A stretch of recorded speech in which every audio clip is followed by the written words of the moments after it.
आप लोगों को अब मैं द्रव्यमान संख्या या मास नंबर के बारे में बताऊंगी। द्रव्यमान मास हो गया और संख्या नंबर। द्रव्यमान संख्या किसी परमाणु के नाभिक में उपस्थित प्रोटॉनों और न्यूट्रॉनों की संख्याओं के योग को उस परमाणु की द्रव्यमान संख्या कहते हैं। तो आप जानते हैं कि परमाणु के बारे में जो खोजें हुई तो ये कहा गया कि परमाणु के अंदर एक नाभिक है, उस नाभिक में प्रोटॉन और न्यूट्रॉन रहते हैं और इलेक्ट्रॉन जो नाभिक के बाहर की कक्षाएं हैं, जो नाभिक के बाहर का जो स्थान है उसमें कक्षाएं बनी है, उसमें जो इलेक्ट्रॉन है वो घूमते हैं। तो जो कक्षाओं के बारे में भी आपने पढ़ा है वो कक्षाएं बनी है आपकी KLMNO करके इस प्रकार से ये कक्षाएं बनी। बोर ने बताया था 1 2 3 इन कक्षाओं के लिए इस प्रकार से कक्षाओं की नंबरिंग भी करी हुई है। तो बच्चों आप यहाँ पर ये जानो किसी परमाणु के नाभिक में उपस्थित प्रोटॉनों और न्यूट्रॉनों की संख्याओं के योग को उस परमाणु की द्रव्यमान संख्या कहते हैं। तो द्रव्यमान संख्या के लिए जो सूत्र बनेगा वो क्या बनेगा? वो बनेगा प्रोटॉनों की संख्या धन न्यूट्रॉनों की संख्या। प्रोटॉनों की संख्या धन प्लस न्यूट्रॉनों की संख्या। न्यूट्रॉनों की संख्या, प्रोटॉनों की संख्या प्लस न्यूट्रॉनों की संख्या। अब यहाँ पर आपके पास प्रोटॉनों की संख्या है। प्रोटॉनों की संख्या को हम परमाणु क्रमांक भी कहते हैं। आपको मैंने पहले वीडियो में बताया परमाणु क्रमांक। और ये जो न्यूट्रॉनों की संख्या है ये एज इट इज रहेगी। न्यूट्रॉनों की संख्या, न्यूट्रॉनों की संख्या।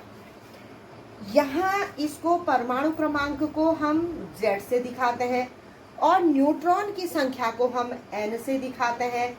तो यहाँ जो द्रव्यमान संख्या को दिखाने के लिए एक संकेत होता है, एक साइन होता है, प्रतीक होता है, वो है A। तो A द्रव्यमान संख्या, Z परमाणु क्रमांक, N न्यूट्रॉन की संख्या। तो ये है कोई भी अगर हम किसी तत्व को अगर हम दिखाते हैं, उस तत्व को केमिस्ट्री में कैसे दिखाया जाता है? उस तत्व के संकेत के लिए X भी लिया जाता है। X के जैसे जैसे हम केमिस्ट्री आगे को पढ़ेंगे X हेलोजनों के लिए भी यूज होता है, 7वें वर्ग के तत्व हैं। और X खाली एक X तुम्हें दिखाया गया है तो इसका मतलब है कि ये परमाणु का संकेत है। अब ये माना आपके पास एक उदाहरण है, माना कि सोडियम है। सोडियम का परमाणु संख्या या परमाणु क्रमांक 11 है और उसका परमाणु भार 23 है। इसका मतलब है इसको हम यूं भी लिख सकते हैं। आप ये 11 आपने ये लिखा और यहाँ पर इसको दूसरे तरीके से हम यूं भी लिख सकते हैं। पहला तरीका तो ये है 11Na23। दूसरा हम किस प्रकार से लिख सकते हैं इसको आप लिखिए, यहाँ 23 लिख दीजिए और यहाँ पर Na लिख दीजिए। दोनों तरीके से ये लिखा जाता है। आप बॉटम टू हाइट या आप ऐसे लिखिए, 11 नीचे लिखिए और 23 ऊपर लिखिए। तो दोनों तरीके आप यूज कर सकते हैं। ये परमाणु क्रमांक है, परमाणु संख्या, और ये द्रव्यमान संख्या जिसको कि हम A से दिखाते हैं, इसको हम Z से दिखाते हैं। ये आपका Z है और ये है A। तो माना आपको 11 Na23 दिया है तो सोडियम तत्व है ये। यहाँ पर तत्व क्या है? सोडियम। सोडियम ये Na है, इस Na। तो सोडियम Na में इसका मतलब है प्रोटॉन की संख्या। मैं प्रोटॉन की जगह P लिख दे रही हूँ। प्रोटॉन की संख्या कितनी है? इसके किसके बराबर होगी? परमाणु क्रमांक या परमाणु संख्या के बराबर होगी जो कि 11 दी हुई है। अब ऐसे ही अगर यहाँ पर हम सोडियम में इलेक्ट्रॉन की संख्या निकालें। सोडियम में Na में इलेक्ट्रॉन की संख्या, इलेक्ट्रॉनों की संख्या, तो ये कितनी हो जाएगी? जितने किसी तत्व में प्रोटॉन होते हैं उतने ही यहाँ पर क्या होते हैं? इलेक्ट्रॉन। एक सूत्र बताया था, न्यूट्रॉन की संख्या भिन्न होती है और किसी में सेम भी होती है। अब यहाँ 11 इलेक्ट्रॉन हो गए। अब हम क्या निकालेंगे कि सोडियम में न्यूट्रॉनों की संख्या कैसे निकलेगी। सोडियम जो तत्व है, सोडियम Na में न्यूट्रॉन की संख्या, Na में न्यूट्रॉनों की संख्या ये कैसे निकल आएगी? ये न्यूट्रॉनों की संख्या कैसे निकलेगी कि आपके पास एक फॉर्मूला है, ये आपने फॉर्मूला निकाला, द्रव्यमान संख्या A बराबर परमाणु क्रमांक प्लस न्यूट्रॉन की संख्या। तो आपने न्यूट्रॉन की संख्या निकालनी है, तो A में से आप किसको माइनस कर देंगे? Z को माइनस कर देंगे। तो ये A आपके पास है, यहाँ पर कितना है इसका? 23, और Z कितना है इसका? 11। तो 23 में से 11 आपने घटाया तो ये आया 12।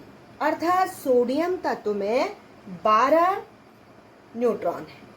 और वैसे भी किसी तत्व के नाभिक में, ये सोडियम तत्व है, इसके नाभिक में ये प्रोटॉन और ये है न्यूट्रॉन। तो प्रोटॉन हो गए 11, न्यूट्रॉन हो गए 12, तभी 11 प्लस 12 बराबर आएगा 23।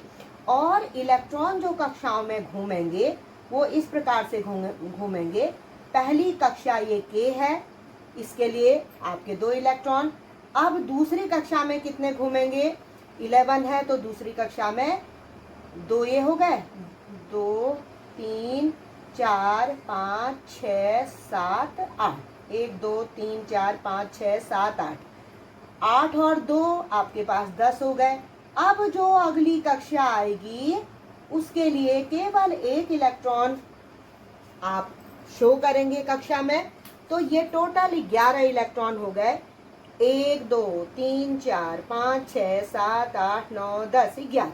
तो इस तरीके से हमने ये जो दूसरी कक्षा थी, ये पहली कक्षा K थी और दूसरी कक्षा क्या है? L है। तो L कक्षा में, पहली कक्षा में K 2 इलेक्ट्रॉन, दूसरी कक्षा में KL, L में आपके 8 हो गए और M में आपका 1 इलेक्ट्रॉन हो गया, KLM।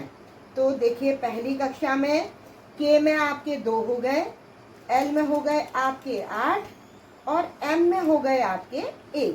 तो आप जोड़िए इसको, 2 धन 8 धन 1, 2 plus 8 plus 1 is equal to 11। तो जितने किसी तत्व के नाभिक में प्रोटॉन होते हैं उतने ही इलेक्ट्रॉन होते हैं। बोर ने ये बताया था कि तत्व के नाभिक में प्रोटॉन और न्यूट्रॉन होते हैं और जो बाहर रिक्त अवकाश होता है उसमें कक्षाएं होती हैं। ये माना गया कि इनमें इलेक्ट्रॉन घूमते हैं।